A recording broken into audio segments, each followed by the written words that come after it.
Hello guys! Another episode. So, episode 3 na tayo, A Day in My Life. And kailangan natin 8 pieces na passive wire, lavender.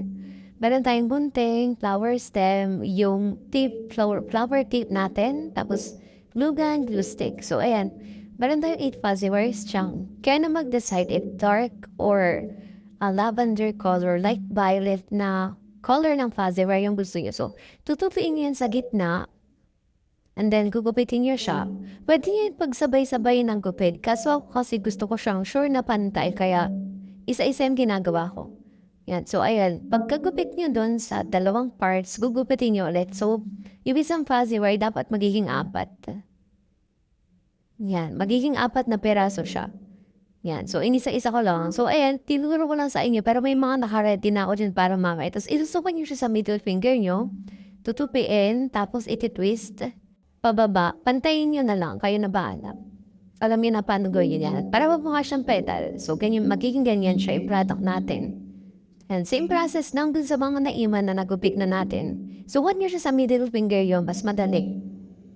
Para pantay-pantay yung mga ganyan na magagawa nyo. Yan. Same process na. So, ganun ulit. Tutupiin lang. Yan. Sa middle finger, yung sukat sa guhit ng daliri nyo. Yan, ganyan siya.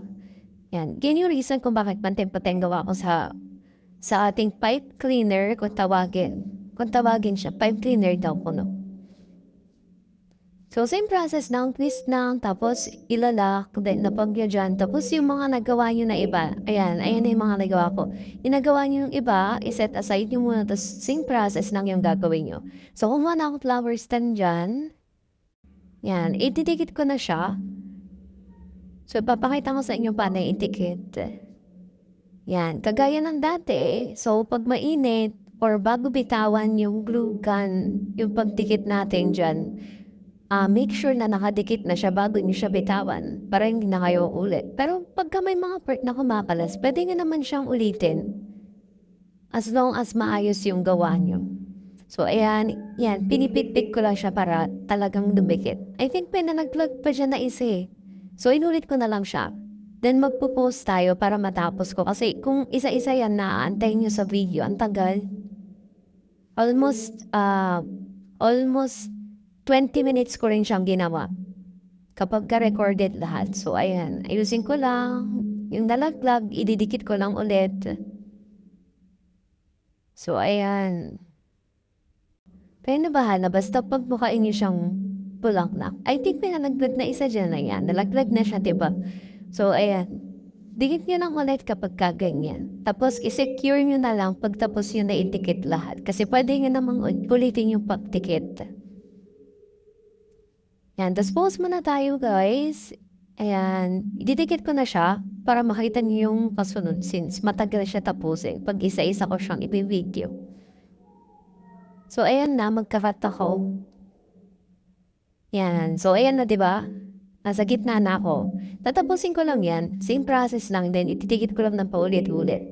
So, ipapantay-pantay yun ng petals. Yan. Ganyan na yung magiging itsura niya pag natapos na. Yan. So, ang gagawin yan, ibabend nyo lang isa-isa yung petals natin. Yan. So, malapit na siyang matapos. Careful lang kayo dyan kasi yung ibang part dyan parang hindi pa siya ganun kadikit. Sinicure ko lang muna yan bago ko siya i-bend. Thankful naman ako na walang nalaglag since naka-video. Ayan. Malapit na. Tatapusin ko lang yan. Sa process lang, bend nyo lang isa-isa. Kaya na bahala mag-tension kung gaano kahabang pag-bend ng part na yan yung gusto nyo. Kaya na mag-decide. Yan. So, malapit na siyang matapos.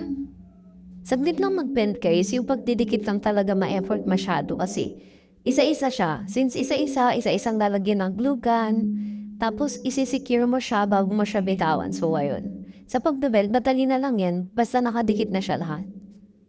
Ayan, malapit na tayo matapos dyan. Malapit na ako matapos dyan. So, ayan, tayo na lang natin. Ngayon ako yung nakapag-voice over ulit, busy ang bakla.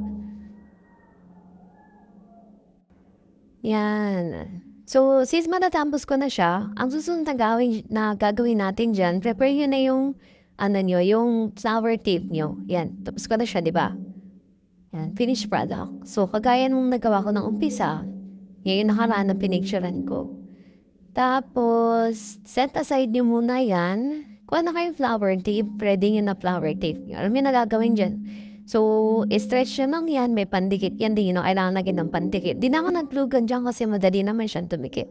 So, ayan, ang teknik dyan, pataas, pababa, and then pataas ulit.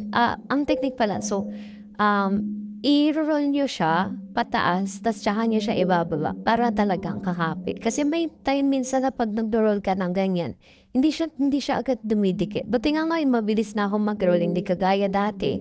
Medyo mabagal. So, ayan. Gagawin ko na siya, tapos hindi na siya nagbo-ball-ball, hindi kagaya dati. Na flatten na siya kapag kanirroll ko ng maayos. Yan. So, gupitin nyo lang yung part na yan, tapos tupiin nyo lang. Kapit naman yun sa ilalim. Ayan na, may final product na tayo.